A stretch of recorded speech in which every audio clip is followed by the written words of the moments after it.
Mvuka yantimanti Afelika diampa di finamene tuwa Kabu dia bakeluba Uluzororo watanda wa mungu tuleno Makanda maba musa mafutu kayotama Osawe nina ninga masina makikulu Kongo ya futuka Kongo Uluzororo watanda wa mungu tuleno Makanda maba musa mafutu kayotama Osawe nina ninga masina makikulu Kongo ya futuka Kongo Afrika ya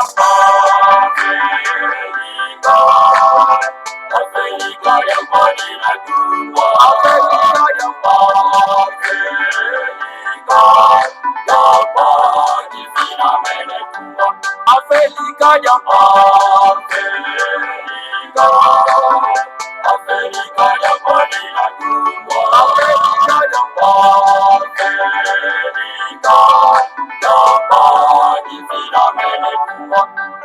Efiyambaya mbita tetimana ku Kongo Ipanza kya Kongo yekibuka kya timanzi Efiyambaya mbita tetimana ku Kongo Kongo ya futuka Kongo Efiyambaya mbita tetimana ku Kongo Ipanza kya Kongo yekibuka kya timanzi Efiyambaya mbita tetimana ku Kongo Kongo ya futuka Kongo Afrika ya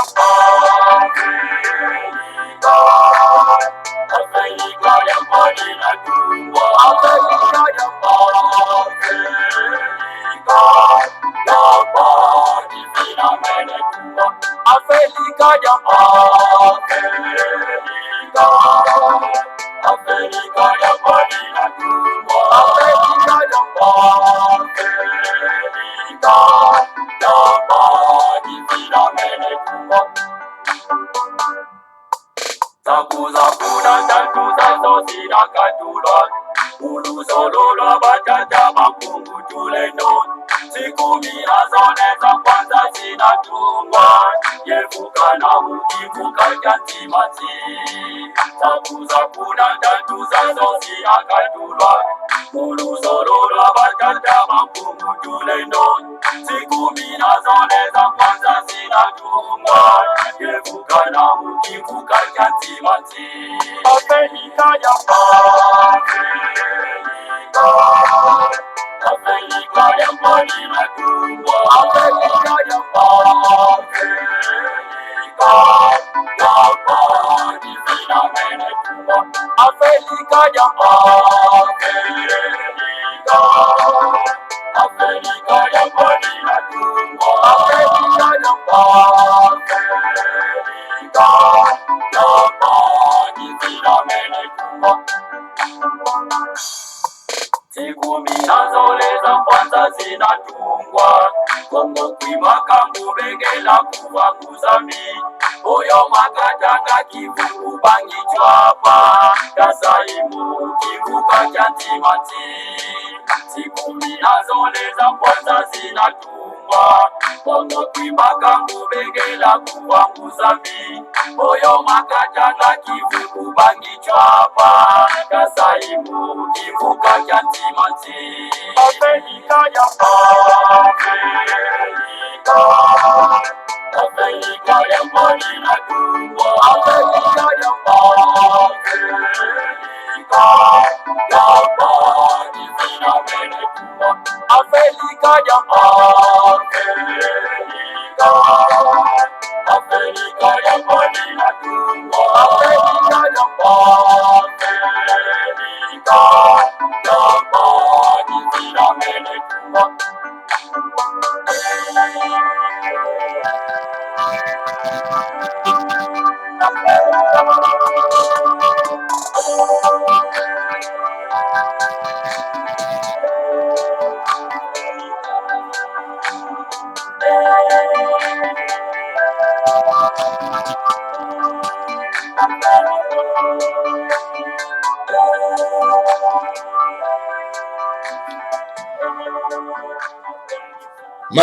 Matondo mingi bama batata bandeko balandi ya Kongo Bololo tala biso wana bomo mesano toye lisusu tokutana na bino po tokoka solo mpe na tuka kosolola pamba te lelo ezali ya solo mokolo mwa lomingo mokolo mwa 17 ya sanza ya mitano mobu ya koto mibale na tuku mibale tokomi bongo na ngonga ya 15 na miniti 19 elingi koloba ngonga ya misato na miniti 19 ya nsima ya nzanga. Alors bama batata bandeko balandi ya Kongo bololo topesi bino banso bayenge bambote pe balosako na bino banso ezali wa bino molobeli bomo mesano mbota bopele bobala na kati na Kongo bololo. Bama batata bandeko lelo toza na mwa quelques sujets otoko développer en tout cas lelo tokozana un peu na mwa moto parce que makambo azoleka na kati na mboka ezali malamu te bama batata bandeko esengeli tozala pena na mwa moto mpe tozala na mwa bopikiliki bama batata bandeko tomika nano kofungula nano matoi ya bandeko na biso toyebi te qu'est-ce qui se passe na Kongo. Ya liboso tokolobela nano likambo oyo etali baexpert ya bachinois 55 experts chinois bakitaki solo pena atuka na mboka ya Kongo na Kinshasa en particulier balobi mpe mboka eza na confinement bongo bango bakiti na aéroport nini. Alors ceci pour dire ke yango ekomema biso confinement na bango basalaki ezalaki tout simplement à distraction. Confinement na bango ezalaki objectif na bango ezalaki mpona koempêcher le grand maître de monde ensemi asala baaction na ye abandaki kosala po aza na matoi ya koyoka ayoka po aza na esprit ya kososola meka kososola na esika wana. 55 experts ya bachinois bakomi na Congo bakei na hôpital na bango babengi centenaire mpo bakenda kovisite bamalade oyo bazali atteint na bokono na bango oyo babengi coronavirus COVID-19. Alors bakoma kuna bama batata bandeko baexpert ba 55 experts ya bachinois bakei koteste bamalade oyo bazalaki interne kuna résultat bama batata bandeko bango nyonso tout négatif. Alors bama batata bandeko moto babengi Moyambe son ekangi déclaration na ye kosala bino 50 malades baza guéri.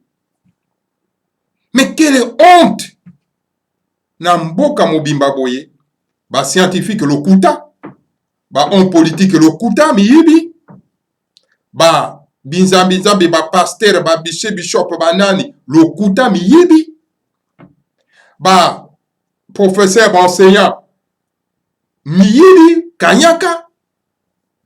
Mais tokosuka na mboka boye ndenge nini bama batata bandeko. Tout est à refaire na mboka wana bama batata bandeko alandi ya Kongo bololo. En tout cas bama batata bandeko ata boyokaka pasi ya koyoka Kongo bololo parce que bolinga na bino koyoka vérité te. Mais mokonzi na bayuda oyo bino bokomisaki azali nzambe asala mokili na kombo na Yesu alobaki te vous connaîtrez la vérité et la vérité vous enfranchira. Boko yeba bosembo pe bosembo kokangola bino. Mais ndenge ni boza koboya bosembo pamba te ba colonialiste bayaki bayebisi bino ke toutes les vérités ne sont pas bonnes à dire. Soki tozo boma bino boyebisaka biso te ke tozo boma bino bosepelaka ndenge toza koboma bino. Soki toza kobeta bino bafimbo boloba te ke toza kobeta bino bafimbo bosepelaka na bafimbo toza kobeta bino. Pour ce qu'on dit que tozo beta bino bafimbo ozoyebisa biso vérité. Sengeli botia na matoi na bino pe na mitu na bino ete bino ba nègre toutes les vérités ne sont pas bonnes à dire. Ata tozo sala bino mabe bondi ba mabe wana. Voilà les nègres christianisés par kotisi sorop na tout cas notion wana na kati na mitu na bango.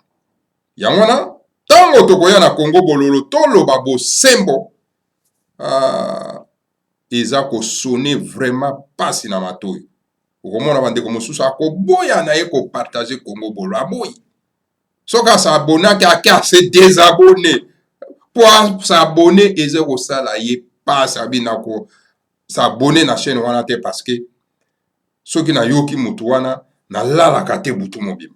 aloba alalaka te me eloko nini elalisaka yo te eloko elalisaka ye te bamama batata bandeko verité bosembo aza koprefere esika baza kolalisa ye pongi ya babebe esika lokuta efanda bazoloba eve patriotique oke lokuta efanda wana nde alali pongi ya kitoko ya babebe tokolemba te ya kokitisa bosembo ekweyaka lokola libanga bamama batata bandeko na mitu na bino bato bolingi kovanda ya lokuta.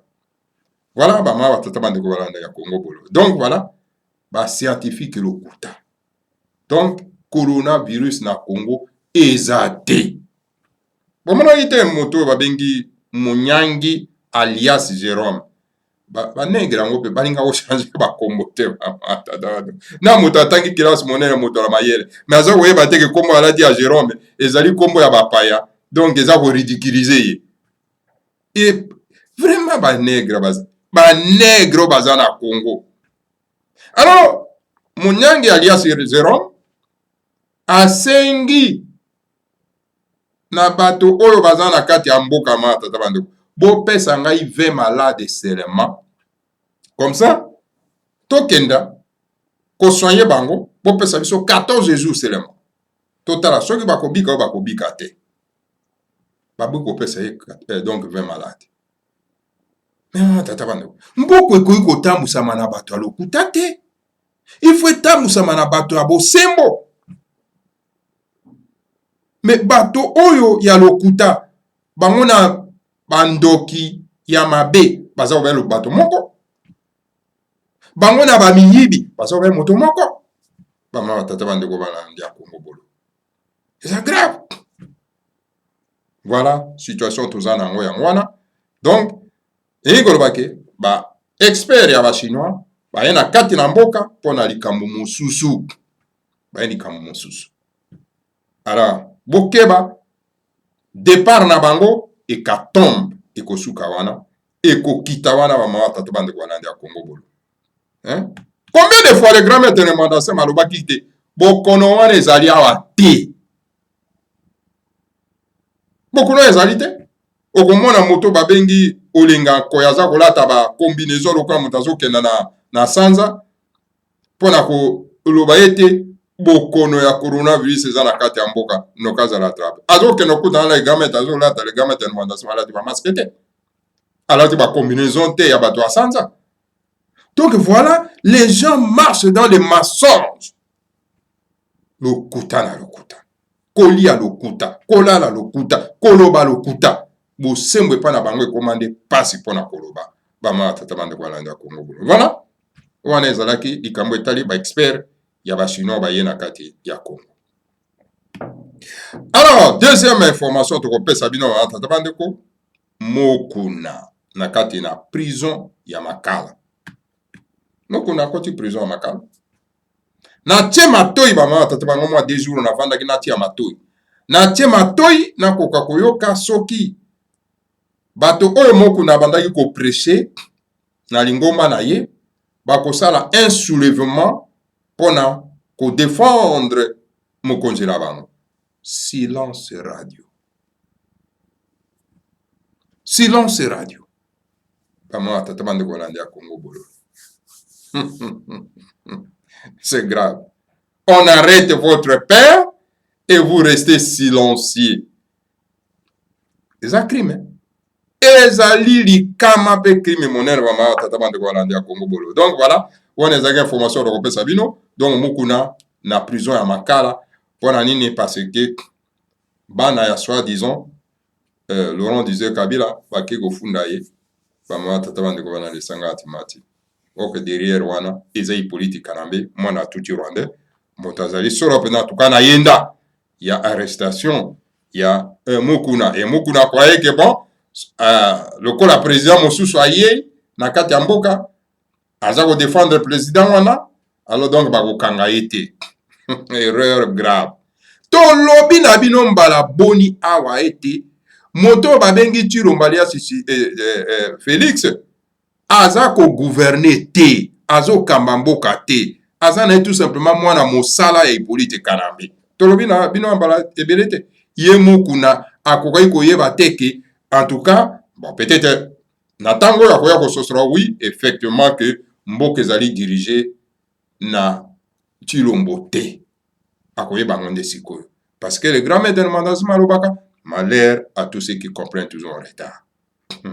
Voilà. Bama tata bandeko Hollande à Congo Bolo. Et troisième information, to kopé Sabino Bama tata bandeko. Yango ndeko mema biso solo pena na mama na likambo. O etali solo pena tuka to kopeta sete awa na kati na Congo Bololo pendant 30 minutes bama tata bandeko Hollande à Congo Bolo. L'arrestation ya Ibrahim Kabila. Ibrahim Kabila na simana ye ya koleka solo pena tuka na esiko to bengi lokuta na politique.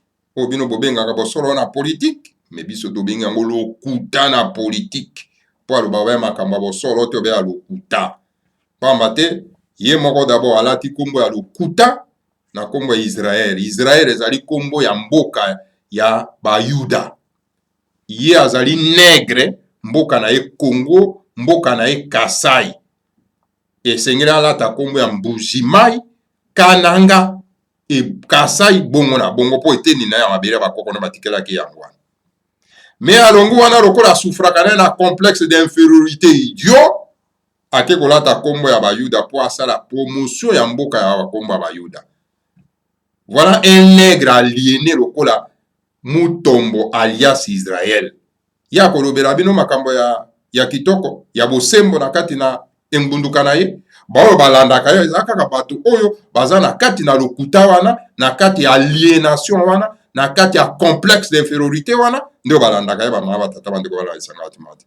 Et faut botala pona ete akoka solo pena en tout cas ko beta isusu certaine aliénation na ye aza ko sala promotion ya secte oyo to bengi Branhamiste. Branham. Qui est Branham? Branham c'est un agent de la CIA. Agent ya CIA. Donc, asala secte na ye, et pa wapi, ye Mutombo alias Israël azakana kat. Puis asali télévision na ye, po asala ka promotion ya secte wana. Bamama tata bandeko. Voilà les aliénés comme ça. Ba aliénés en dengwana, est-ce que bako pesa bien information à solo? Je dis bien, Mutombo alias Israël, c'est un aliéné. Oya sala lokuta na politique na ye, pe ba bengi yango bosolo na politique, que lokuta na politique. Un vrai nationaliste patriote, d'abord, akolongona na ba kombo ya bapaya, ako promouvoir ba kombo ya mboka na ye, ba kombo ya bakoko na ye. Quand tu vois un nègre aliéné, aza kolata toujours ba kombo ya bapaya, azo kofaka promotion ya kombo ya bamboka bapaya, c'est un aliéné. Bama tata bandeko akoloba bosolo na kati na embunduka na ete. Voilà, bama tata bandeko wana esanga. Alors voilà, moto babengi Ibrahim Kabila alias Ibrahim, d'ailleurs c'est un aliéné aussi, un autre aliéné. Bama tata bandeko ye bakangaki. Na sima ya intervention na ya sala ki soro bena na lokuta na politique o bobengi bosolo na politique. Bakangi ye pona nini bama batata bandeko Hollande ya Congo Bololo. Bakangi ye parce que a déclaré être Hippolyte Kanambe n'est pas le fils biologique ya Laurent Désiré Kabila. Ok, loko turu bakango tango iso. Le grand maître de Mandassé malo bakango tango iso sur le terrain. Nalibanda Mesengwanda alias Honoré alobaka yango tango iso. Alors, M. Ibrahim, Ouazali, fils biologique direct, alobi yango na plateau ya lokuta na politique na Kinshasa bamawa tatabandeko. Alors, esali tole, na kosilisa na ye, émission oyo, na kozonga na ye, bakei bakangi na service ya ANR. Botala bino moko bamawa tatabandeko balandi ya Congo Bolo. Eza vraiment kitoko na koloba. Donc, qui dirige le Congo? Est-ce que c'est Chilombo ou bien c'est Hippolyte Kanambe? Alors, total. Monsieur Kabila alias Ibrahim a sali déclaration pour nous accuser l'usurpateur Otobengi Hippolyte Kanambe. Accusé te. Nani babengi Chilombo. accusé l'usurpateur au babengi politique Kanambe alias Kabila, le faux Kabila. Na kosi sa une émission, ba service à secret, ba service à occupation, non ba ta secret, ba service d'occupation, ba service ya occupation, ba terroriste, ba lekani na yenzela. Ba lekani na yenzela ba ma tata bande. Sikoyo, ba service wana ya occupation, ba service wana ya ba élément terroriste wana. Est-ce que bazali ya Monsieur Tshilombo ou bien bazali ya Hippolyte Kanambe le faux Kabila. Donc c'est pour dire que bazali ya Tshilombo te, bazali ya Hippolyte Kanambe le faux Kabila. Parce que ce bazala qui ya Tshilombo, bakoki kokanga jamais. Donc Monsieur Kabila alias Ibrahim, pambate, ye Monsieur Ibrahim, Monsieur Kabila alias Ibrahim, a s'adresser te na Tshilombo, a s'adresser nde na mopaya wa yeko vandela biso. Siko ndeni ba service secret soki bazalaki ya Tshilombo, bako kende kokanga Monsieur Ibrahim, Monsieur Kabila alias Ibrahim. Bomoni bino moko ete, mboka ezali ya kokonzama te na Monsieur Tshilombo alias Félix. Bake bakangi. Donc, exemple ezali nango vraiment typique bomo na bino moko ete Tshilombo atambusaka na mboka te tina kobenga ye président ezali te. Pona ba oyo babengaka ye président na kanisi ya parti ya mokolo wana ya arrestation ya Kabila alias Ibrahim. Donc bakoya kotirer conclusion vraiment ete mboka ezali ya kotambusama te na Monsieur Tshilombo. Bakangi. Heureusement ba mama batata bandeko bana le sangati. Bolimbisi ba mama batata bandeko bolimbisi. Heureusement ba mama batata bandeko balanda Congo bololo asengaki ete motuka ya Monsieur Mutombo alias Israël. Donc ekoka komema ye po ekena kotika ye place ya tika ye motuka na ye. Yango monaki ete azwaki moi po sauve na yango. Mais po sauve na ye pe azwaki ezali nini? La mobilisation, n'est-ce pas, ya ba wewa. Bandeko na ye balobakati. Yango tozo yebisa bino ke le problème du Congo aujourd'hui, c'est le problème ya ba tribu. Et voilà Bakangi Molubakati qui a fait une déclaration devant tous les Quinois et la population congolaise qui a déclaré carrément que Moto Oyo a conduit Mboka na biso illégalement pendant 20 ans. C'est un usurpateur. Ce n'est pas le fils de Laurent Désiré Kabila. Sokazana Tembe, Tokenda Kosala test ADN. C'est ça, c'est que M. Ngwanda alias Honoré réclamait à tout moment. Et il a déclaré en gros sur le terrain Bamama Tatabande. Lokola usurpateur Oyo. Moto na lokuto babengi politique Kanambe le faux Kabila. Alingaka vérité wana te po alingi ko bombama. Alors voilà, direct bakoliti na ye baluki pona ete bakoka soro benda ko arrêter. Voilà la situation bamama tatabande wana esangati. Et voilà, ndekwa il a pour sauver tout simplement la mobilisation ya bao ya ye. Ni n'était pas cette mobilisation ya bao ya ye nde balekani na très bien bamama tatabande wana ndia Congo bolo.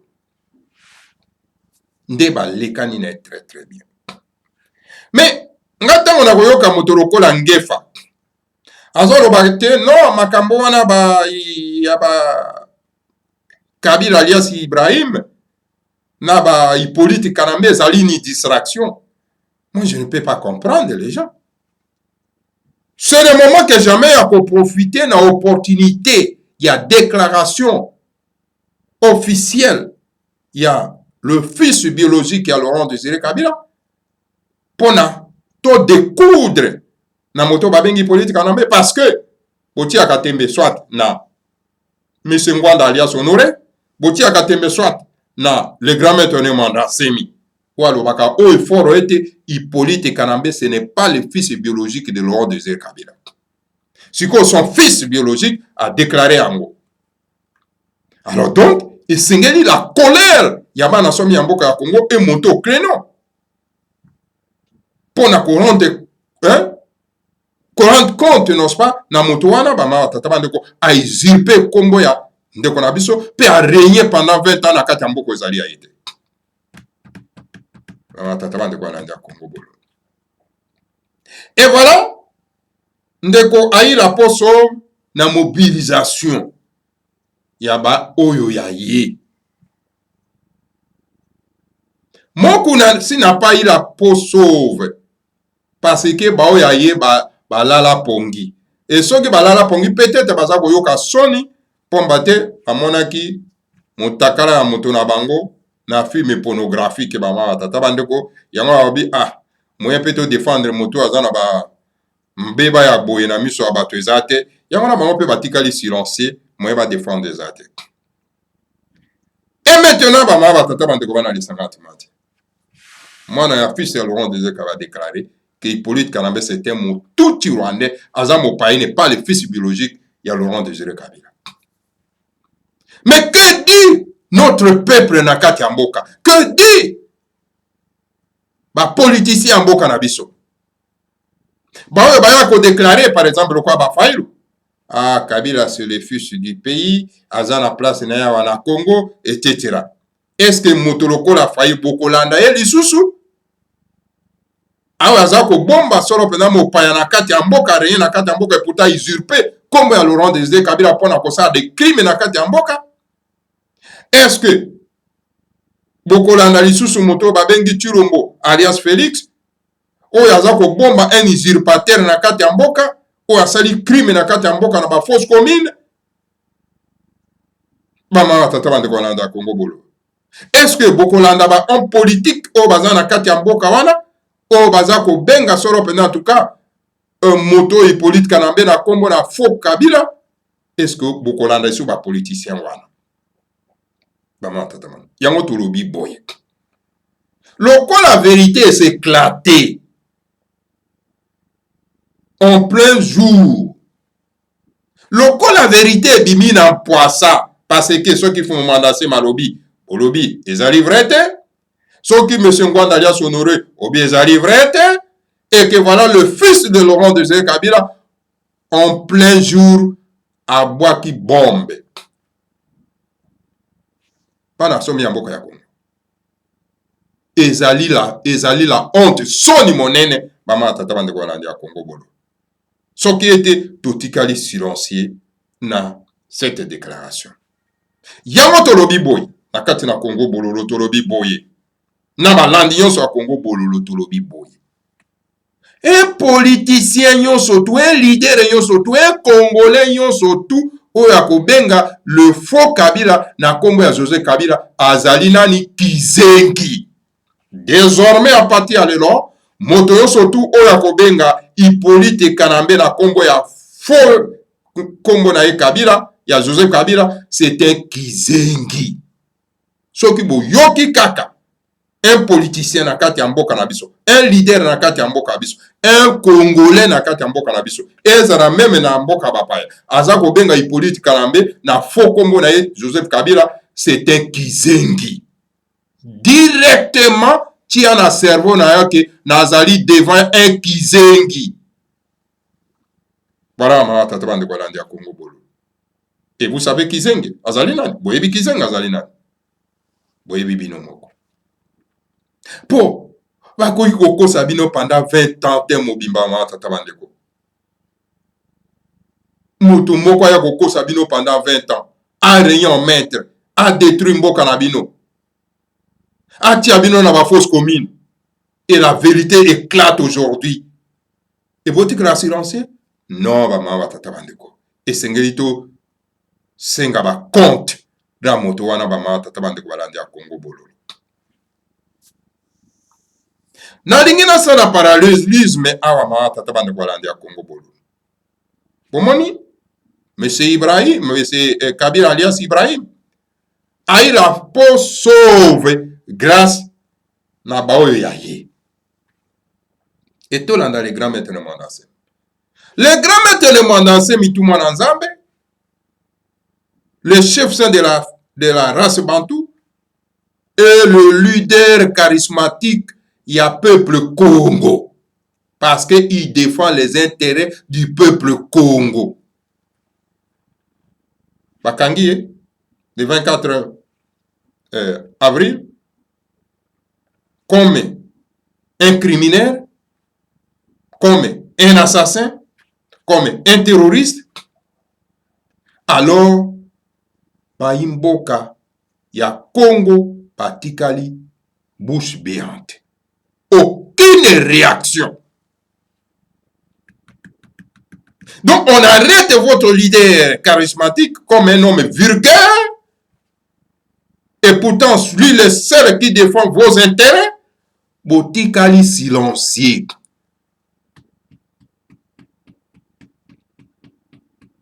Bakangi lokola un poukou, Botikali silencieux. Et jusqu'aujourd'hui, pas de leader politique, au bazo ko monte au créneau, pour na ko senga na baimboka au soulèvement populaire, à la manifestation pour la libération de leur leader. Na place au baké ko internet na bato ya maboma. Non, mes chers frères. Comment le monde spirituel peut venir à votre aide lorsque vous avez manifesté donc le sentiment, il y a fainéantisme, le caractère, il y a qui fainéant, boy. Beaucoup de gens non, mais écoutez, il a le moyen, il a qu'à se défendre. Mais il a le moyen, il peut se défendre. Mais c'est une opportunité où il y a personne nabino pour na été tokango la mboka en passant na trajectoire, il y a soulèvement populaire. Parce qu'il faut eloko moko ebima boy pour déclencher eloko songolo. Tala na Tunisie. Ikolo ya pris à mapa. Il y a tracasserie plutôt. Il y a un Tunisien. Alors donc, a simulé pour Nayango. Alors est déclenché donc un soulèvement populaire où il s'ala quitté ba bengana nango Ben Ali akenako kufa na Arabie Saoudite. Donc la demande, il y a biloko ya les grands maîtres de Mwandansemi. Donc où ezali mbongo na yeba katelaki yango na parlement, il y a occupation wana bama tatabandeko. Oyo est accompagné arrestation na ye peut déclencher donc un soulèvement populaire. Ce qui la race bantou en général ezali miwete na situation wana.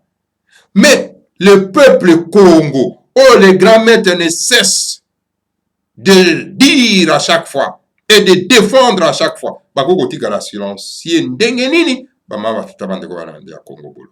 Bakoki kotika la silence ti le ndenge nini. Tout le monde ba leader politique bazako bima bazako benga ne peuple au calme. Au calme pendant que notre leader à nous se trouve na kati il y a hôpital à CNPP au bazoko considéré comme un fou. Non, il n'y a pas appel au calme. Appel à la manifestation tout azimut et à la déclaration, il y a libération sans condition. Il y a notre leader charismatique. C'est pas possible. Et ça est possible, c'était dans le 21e siècle. Un leader n'a pas pu les grands maîtres de Mwandansemi, on l'arrête comme un poukou. Batie kuna na CNPP, hôpital Batamaboma, et tout le monde est resté silencieux, et que les leaders politiques, il y a peuple wana, bazako sengande au calme. Peuple au calme. C'est comme si le peuple a manifesté, c'est comme si le peuple a tombé, pendant que le peuple a tombé qui n'a été, bazako bagisa ende calme, les sous sur le colon à calme.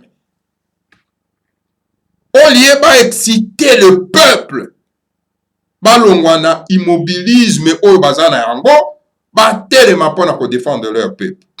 Tala ba memi, ba makesa batindi bango na prison ya bandundu po bakenda ko abattre bango. bakei na abattoir.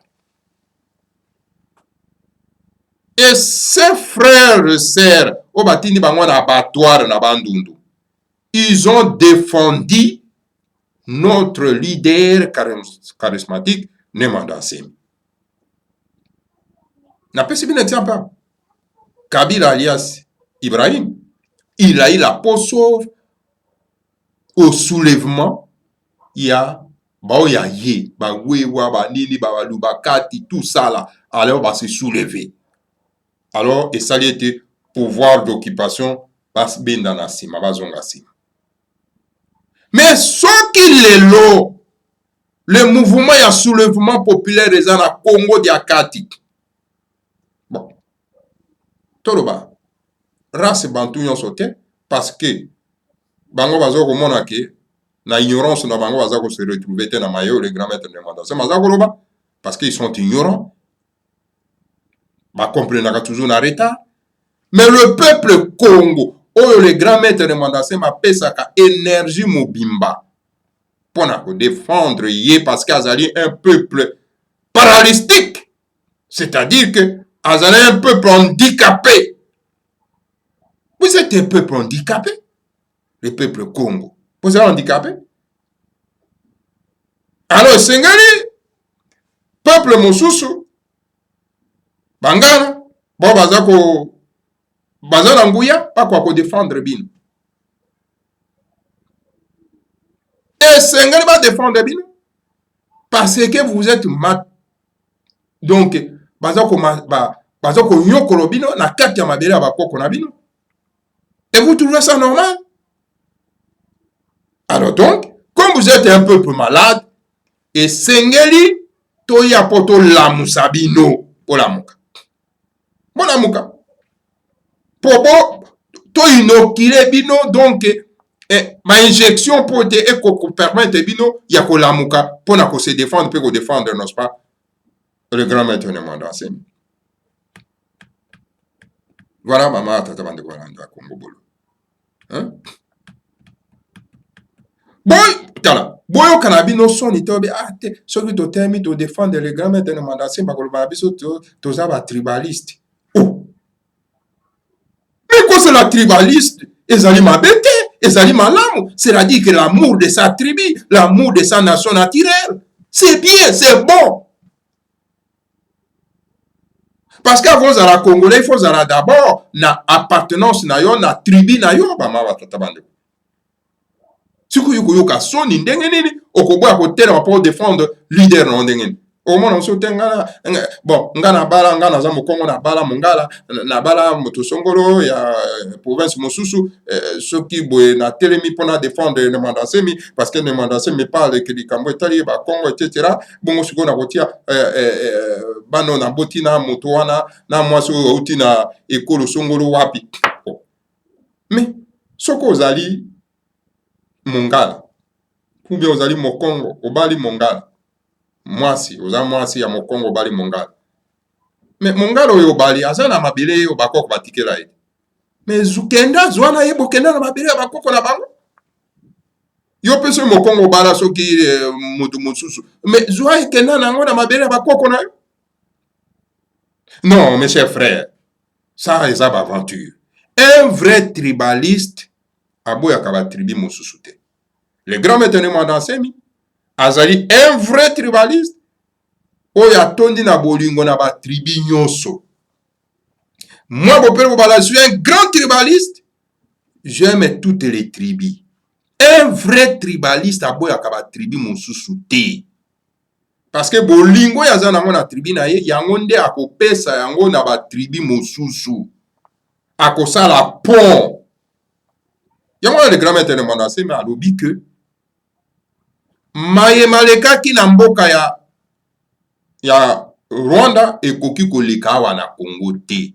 Je ne vais pas voir les Noirs s'entretuer ici au Congo. Voilà, parce que il a l'amour de sa tribu Congo et cet amour, cet cœur inondé de l'amour yango wana eza ko déborder eza kokenda aza kopesa yango na mabota nyonso tout. Un vrai tribaliste aboyaka batribu mosusu te. Parce que le tribalisme, c'est que l'amour de sa tribu. Soko omoni moto azali balobi aza tribaliste, alors aza koboya batribu mosusu aza na ye tribaliste te. Aza na ye tribaliste te bamama tata bando. Donc un tribaliste aboyaka batribu mosusu te. Car le tribalisme est tout simplement la connaissance de sa tribu. Et connaissance aux anango na tribu na yo, yango pe okopesa na baimboka mosusu po bayeba connaissance aux na tribu na yo, pe bango moko pe bakoka komiyeba. Alors tala, ba aliéné, bakomi na bango nde ko diaboliser ba tribu na bango ba mama tata bande ko landa Congo bolo. Bolingo oyo le grand maître Mwanda Nsemi aza nango na ba tribu nyonso tout. Aucun leader politique aza na yango na kati ya Congo. Parce que si le grand maître a l'amour na toutes les tribus ya race bantou, c'est parce que aza na connaissance approfondie de la tribu oya outi donc esika oyo bapesa ye le corps charnel. Aza na connaissance nango, aza na bolingo nango, yango wana bolingo wana aza ko pesa yango ko panza yango solo pena en tout cas na bamabota mosusu. C'est ça le corps de cœur. Vous avez le cœur qui partage le sang na kati ya ba parties nyonso accord. Sauf que le cœur ezali égoïste et qu'on partageait le sang na partie nyonso tout accord. Donc cela veut dire que le cœur est tribal. Alors amour wana cœur azana yango wana donc aza ko partager yango na ba partie nyonso tout accord. Le cœur est là. Qu'est-ce qu'il a à voir avec Linjaka, avec Mosapi, avec Loboko, etc. Parce qu'il est dans son coin. Mais parce qu'il est dans son coin, et Sengeli a partagé Bolingo Yazanango, na coin Yazanango, a partagé Yango, na ba partie nyonso tout accord. Est-ce que vous comprenez un peu ça? C'est facile à comprendre, non? Donc voilà le grand maître de Mwanda Nsemi. Il est là, une source où ils ont distribué l'amour wanazanango na toutes les tribus. Si quelqu'un dit ayako taxer le grand maître de Mwanda Nsemi d'un faux tribaliste, alors c'est lui qui est le faux tribaliste. Parce qu'il y a les vrais tribalistes et les faux tribalistes. Les faux tribalistes, ils ont bateau ba boyaka ba tribu mosusu. Mais pas le grand maître de Mwanda Nsemi. Pas du tout. Parce qu'il connaît ce qu'on appelle le tribu. Car le tribu, c'est une création du Seigneur à Congo. Or, lui, c'est l'esprit créateur. Comment il peut refuser d'autres tribus? Yambo Kanabiso Amata Tabando. C'est pas possible. Bozo a été, Boza Kosa la ba fausses accusations na un innocent. Mais, beaucoup, Zouambano Nabino, Bamara Tatabando Walanda Congo Bolo. Moi qui vous parle, je suis Mongal. Je suis Ngombe. Je ne cesse de le dire. Nation Gombe. Mais je parle du grand maître de Mwanda Nsemi. Hein?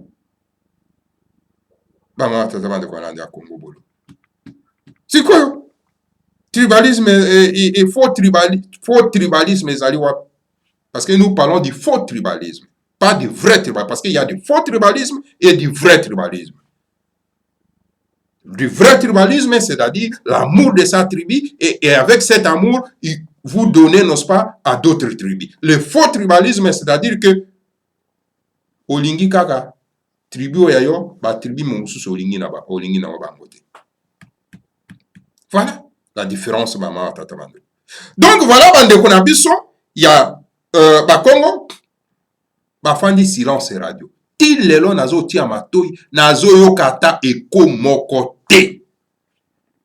Na diaspora basala ki kaka mwa makelele ya un jour kino lelo nazo tala na ba YouTube ba video nazo mone loko te. Tata bande kwa ndia kombo. Koma ba paya baya na mboka na biso ba renye Hippolyte Kanamba yena bande kunaye Jeannette Kanambe, Joé Kanambe, baye ko rien na kati ya mboka eza bango te. Et mais biso toza combien? 80 millions de Congolais. Tofandi nye. Un étranger rien sur biso. Et na terre ya bakoko na été, s'il vous plaît. Mais bateau baza na Tanzanie, vous voyez, na landa ki va vidéo ndenge baza ko seka biso. Mais quel peuple? C'est quel peuple? C'est quel peuple bama tata bande ko landa ya Congo bolo. Alors yango to lobi ke tout journaliste chroniqueur oya kobenga Hippolyte Kanambe na foko mona José Kabila aza kizengi. Et puis, ce n'est pas la peine ya kolanda chaîne wana. Soko landi chaîne wana yopo komi kizengi.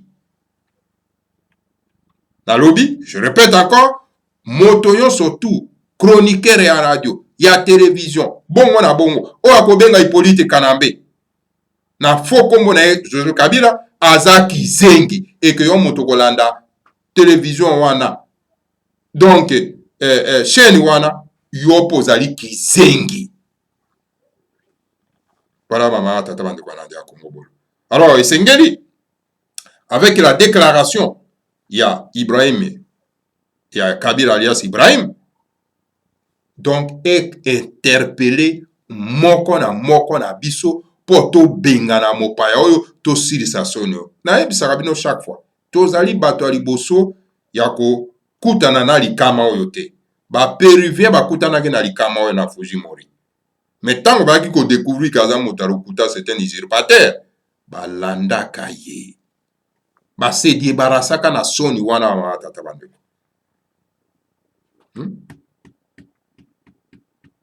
Mais il faut tous alakana to kaka soni ba ma tata bande. Pone ni to kaka soni te. Il faut tous se débarrasser na soni pour to récupérer bo somi na biso ma tata bande.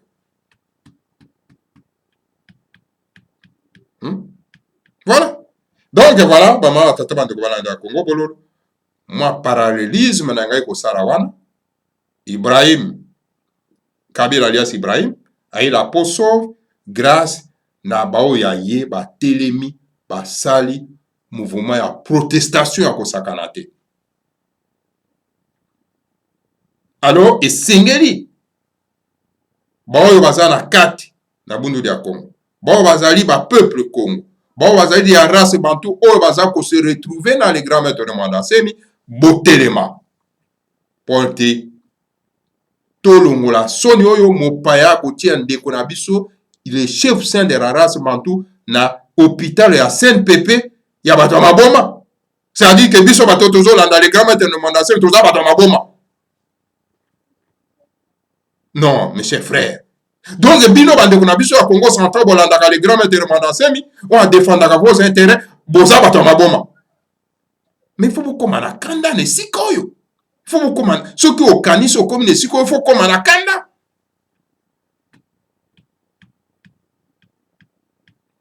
Donc voilà ba ma tata bande ko bana lisanga automati, yango ala esengeli ba mouvement ya contestation eko ko bana tata bande. Eko ko bana. Donc voilà, il y a un moment où na kati ya babiyamba bapaya ela lisaka bato pongi trop. So nazo mona moto lokola mutomba alias Israël azosaka publicité ya ki Branham parce que ayebi tina ya branhamisme te. Ba tata bana. Ola sa promotion ya bundu dia Congo où ils allaient tout simplement donc la religion de nos ancêtres, où on enseigne que la vérité, l'amour de sa terre, hein? Où on vous donne, n'est-ce pas, les invocations terribles pour vous mieux protéger na kata mabe na bino. Pour que na kolandaka biloko ya ba tintin. Et puis il n'a pas honte, hein? Il chante pour la cola et ça va de biso pongi et il fait la promotion qui Branham et tout ça là. Oh que c'est la foutaise, se dit diabolique. Aza ko envoûté nango ba imboka bande ko na biso ama tata bande ko bande ya Congo bolo. gare na bandeko na biso balandaka biloko wana.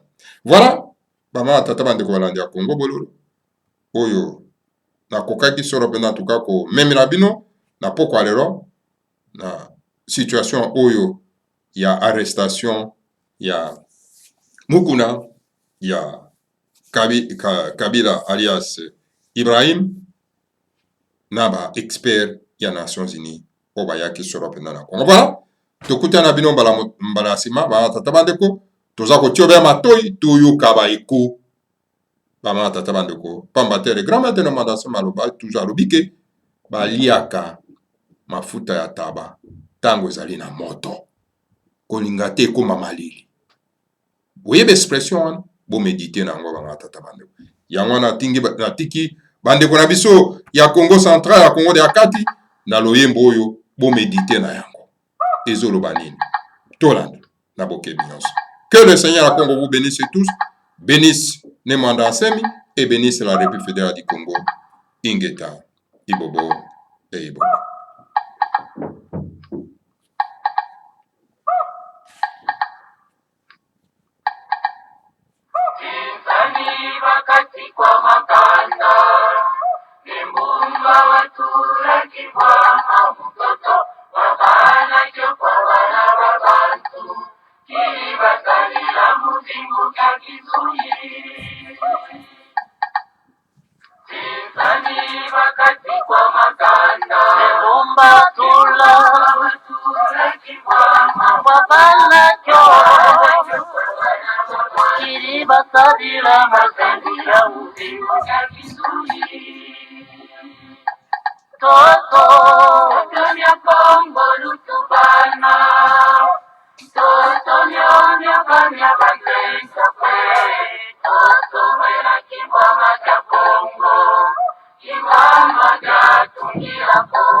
Iwa makasungira Kongo.